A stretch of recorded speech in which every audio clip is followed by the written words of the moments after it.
Bistado sa Bacoor, Cavite, ang dalawang bahay na ginawa umanong pugad ng pangi-scam. 10 Pinoy ang naaktuhan umano at inaresto.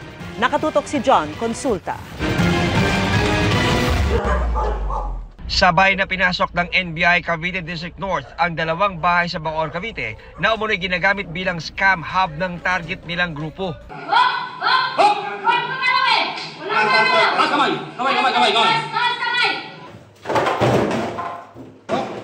Ang pinto ng isang bahay, puwersa ang binuksan dahil inilak ng nasa loob. Huli sa akto ang mga Pilipinong suspect habang nag-ooperate ng kanilang computer at gadgets para mang-scam umano. Makatanggap ang ating opisina ng isang intelligence information galing sa isang informante na kung saan napag-alaman natin na dalawang residential houses ay ginagamit sa isang tinatawag na love scam or romance scam.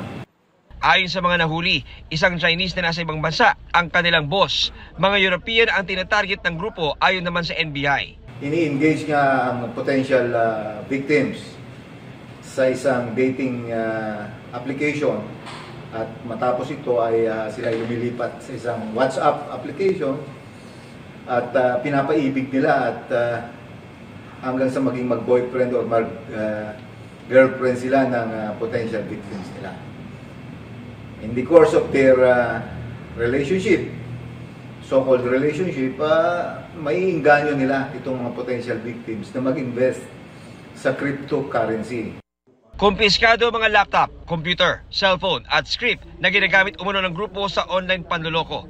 Sinisikap pa rin namin makuha ang panig ng mga inaresto. Naharap sa paglabag sa Anti-Financial Account Scamming Act o AFASA ang 10 inaresto na may kaparusahan na habang buhay na pagkakabilanggo at multa na di bababa sa 5 milyong piso. Para sa GMA Integrated News, John Consulta, nakatutok 24 oras.